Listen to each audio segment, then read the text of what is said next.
Sorry. That's okay. I'm just. So tabletop position is really just that, right? The tabletop is this. So that is really not tabletop, nor is that tabletop, right? So the tabletop is right here. My back, like I said, so neutral spine, I'm going to skip around a bit here for you. Neutral spine, this is my neutral spine, because this is where I lay and relax, right? So my, there's a space here I can get under. I don't have a huge neutral spine curve, but just enough, and I'm comfortable. When I move into tabletop, right, that neutral spine is still there, but it's a little flatter, right? Flat back would be me pulling that down. And so now I'm on the floor. So difference between there. But I didn't do it, when your legs are up, you know if you're doing it through your glutes or through your abs. Right here, a lot of people who tell them flat backs, they'll go like this. Right? That's coccyx curl, that's not flat back. Right? So this is, my flat back is there. Right? And then the other thing that can change your neutral spine is that arm reach, right? So if I don't stabilize and reach, right, that's overdoing my curve now. So this is actually not my neutral anymore. That's just a rib flared extended position. Here, if I want to keep my neutral, I'm going to have to stabilize. And for a lot of people, that means a lot less shoulder mobility. Right? We'll look at that when we get on the roller too. That's my favorite place to see that, but also on the mat rack. So that's the tabletop and neutral spine. Abdominal scoop refers to that hollowing. So we're talking about scooping. It's nice to see if you can, without moving anything, so I'm not shifting my spine, I'm just scooping out the low belly. In order to get that, I do feel a lot of work in my pelvic floor, but then I've got a nice hollow feeling. So one of my favorite thoughts is to think about one of those big gym balls pressing into my belly, and I'm hollowing against that shape. Right? And then if I'm going to go onto my belly in prone position, right, I'm going to scoop by pressing that down, right, and that creates the space in here. And I always joke that I used to say before I had children, lift your belly off the floor. After children, lighten your belly on the floor. Right? Just never is the same again. So then abdominal scoop in seated would be here, and I like to use it holding on. You're just pulling in and away, right? Not sinking. I'm actually active, pulling in and away. Okay, back's still pretty. Back's still pretty flat. I'm not loading. Yeah, Right? you're not going into I'm just seated. not chilling out back here. I'm scooping the belly up and in. It's up and in lift. Let's see. Torso stability, I sort of already showed that with the arms, right? Torso stability, this is not stable with the arms. I don't have that pictured in the book, but then it's here again, right? So if I want to be stable in my torso with my legs straight, I'm going to move towards a flat back. And I'd only lower my legs as much as I could, keeping that flat back. As soon as I get too low, right, still okay, and here I'm definitely not. Right? You start arching. Yep, I come off. And I can feel my back working. Okay, so that's not a stable position. And what's interesting, and I didn't mention, is different people are going to have different abilities there, right, based on their anatomy. So if their legs are long and their torso is short, which is me, this kind of a position is very hard. I can almost never. Yeah. There I can get it if my head's up, but if I go head down, Yeah, no. I'm not really going to be able to do that. I've never been able to do that. But somebody with short legs and a long torso, that's no problem. Right? So some things are just different on different bodies. And so being able to recognize that will make you really, really successful, I think. And then we talked about neutral spine, which is 6, and then flat back position we talked about, which is 7. Neutral pelvis. So here's the difference with neutral pelvis, my pubic bone and my ASIS, right? And Ellie Herman, who I trained with, I loved her little analogy. She used to say, balance a teacup full of hot tea on your pelvis. You tilt the pelvis, it's going to spill on your belly. You tilt the other way, it's going to spill. And so keep it flat. Right? You don't want that hot tea spilling. So this is neutral pelvis. So for me, neutral pelvis and neutral spine are almost the same, but for other people, they're not going to be. So I want to look at all your bodies in a minute, and we'll see where you all lie. Neck positioning, right? So my chin is in, it's the back of the neck that needs to stay long. I don't want to drop my head forward in that position. That would be for all those downward sort of positions. And the upward position, right, we're talking about, I don't want to jut out my chin, right? I want to continue the curve of my spine, right? And that leaves a little space here, not a big one, and my eye focus tends to go that way when I do that. And we'll find that in all side positions and everything too. So neck long behind you. Okay. And then thoracic shelf, you know where that is now, across the shoulder blades, right? And then spinal loading we talked about. Good, okay. So let's have you lay down and find your neutral spine position.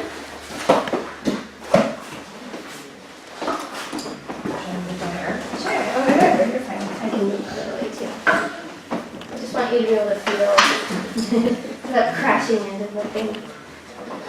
So yeah, find your neutral spine, land where you land, feel what that is on your body. Right, you should feel pretty relaxed there, and then stick your hand under the small of your back and see what that feels like. Right? So some people have more space than others, but now you know where your neutral spine is. So what about if you go into flat back from here? Yeah, try and do it from your abs, not from your glutes. Right, so now try and run that hand underneath your low back. Right, should be flat on the mat, right? And then go ahead and bring your legs up to tabletop position. Right, and I usually cue people to squeeze those legs together, and if that causes a problem for some people, I would put a ball or something between their knees so they had that feedback of having something there.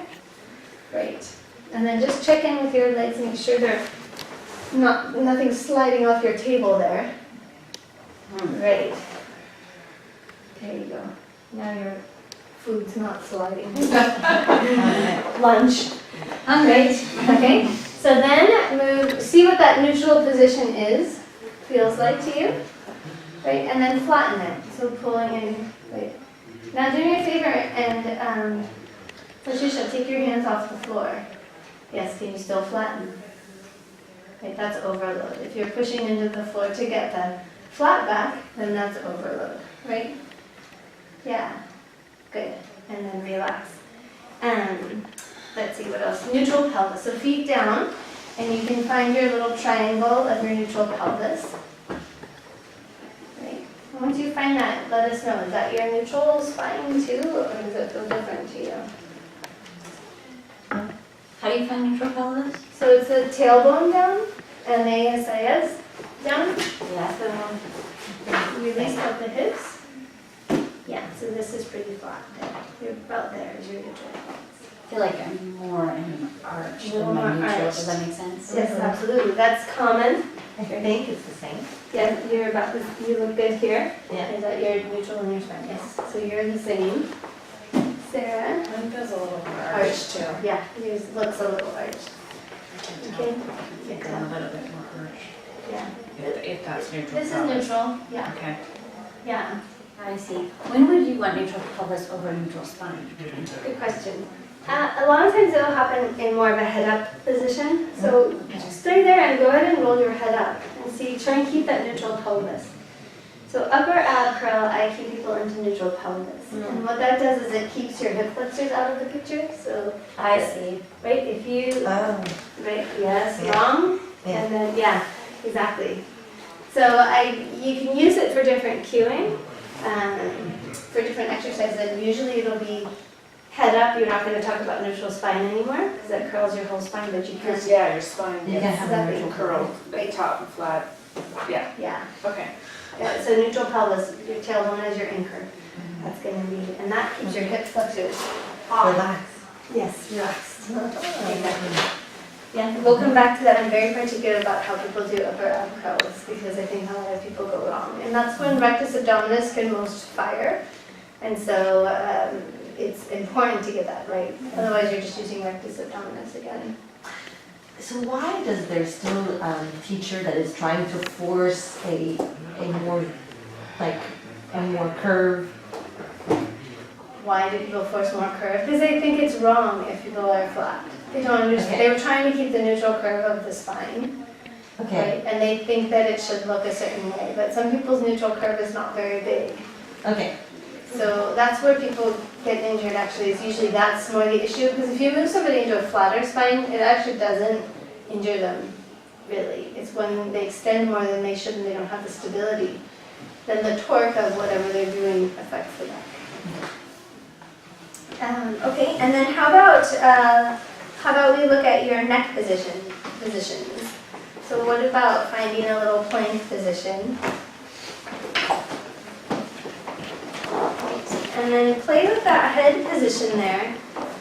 So if you think about tucking your chin towards your throat and lifting the head up long. So lift up through here. Good, and pull that long, tuck the chin down. Or through here. It's almost like you're going to take this, but not the top of your head. The throat. Yes, that's it. It's going to be tuck your chin in. Yes, that. So long back of your neck. Long back of your neck. And bring your chin into your throat. So tuck your chin in, down, and lift it up towards your, down, head. Yes, chin in towards your throat. Yes, now stretch it back up. Not the head, the neck. We'll work on that one. Yeah, That's hard. It's really hard. Yeah, that's pretty good, sir. Just a little more chin tuck. Yes, there you go. Now you've got the nice straight. Almost like a little wall here. Yes. Yeah. Pushes here. Yes, and it opens. So there's a difference between this and this. And the hardest place to find this length Yeah. is stomach down, so plank. So that's the hardest place to find that length. It's easier if you're on your back. So when you go back to your back, your head naturally falls. When you're neutral, your head is naturally in a good position, right? But feel the length of the back of the neck. Now some people are so tight that they cannot get into a neutral neck position. Right? They're so tight back of the neck. The rectus capitis muscles are come. We talked about those a lot. Right? And then they're really weak in the front. Those neck flexors are really weak. So they don't ever get their neck really in a good place. So here's How would that look on their back if they couldn't? if they couldn't, they'd be more here. Right? And even if they tried, they could never really get that length. I usually cue people to lift the back of the head from the occiput upward and stretch that way to get tall in posture. Yes, you should feel like your back of your head is stretching up tall even when they're lying down. And then to go to the upper ab, go ahead and take your hands, interlace them behind your neck. And I usually teach people to actually lock their fingers and run their thumbs down the side of the neck. Right? And so you're going to take your breath in, you exhale, keeping the pelvis neutral. Right? And then you're going to tighten the rib cage and follow the rib cage with your curl upward. Right? That's it. And then imagine that there's a space between your chin and your chest, so the back of the neck stays long and the neck stays relaxed when you have that kind of support back there. Yeah. And then you're going to inhale, coming back down. Great. That's it. Very nice. Would you fully release all the way back down? I do. Usually, and I usually do them pretty slow. We'll get to that when we get to the exercise itself, get the details of it. But yeah. So Laura, let the back of the neck longer. Let your chin drop a little bit. Yes. There you are. My chin is all the way. Down. Down, And you're is not that too stretching far? too far. You're not stretching through the spine. Don't worry about your head so much. Bring your upper abs up in your thoracic. Yes. There you go. If the chin comes all the way to the chest, it's flexing too much and probably not enough lift in the upper, in the thoracic spine. Yeah. And this is neutral pelvis. Neutral pelvis. Tailbone should stay fixed on the floor. Yes. Definitely, I tend to the hollow. Posterior. Yeah. Yeah. Okay. Any others? I think that's good for these. Oh, thoracic shelf. I should just mention. So if you take your arms up towards the ceiling while you're laying there, and you drop the shoulder blades beside you, let me just read myself a note. That we call door frame arms. Right, so the arms or the shoulder blades are sitting beside you, creating a frame. Right, so that is when you're on thoracic shelf, you should have some feeling of those shoulder blades there, right? The door frame gives you that sensation. Yeah, and so anything we do when we want it, so why don't you roll up into a bridge and just feel what that is to have the weight on your thoracic shelf. Yeah, so rib cage is down, weight is across the shoulder blades. Yes, so drop through here more. Yes, and now curl. Drop that down. Yes, so the weight should be across the shoulder blades, right? Not on the neck. So one of my instructors used to say, lift your head and say your name. And if you could lift your head, you were good. And then if you could say your name and it didn't sound funny, like your throat was contracted, then you were really good. There you go. So he used to say, lift your head. Okay, now say your name. There are all these people who are like, get us out of this position. Right? Good, and then relax down. So door frame arms, you'll hear it come back into some of the exercises, is just trying to get you to land the shoulder blades down onto the mat and create a base for you or a foot on the ground, right? All right, so those are, any questions on those concepts?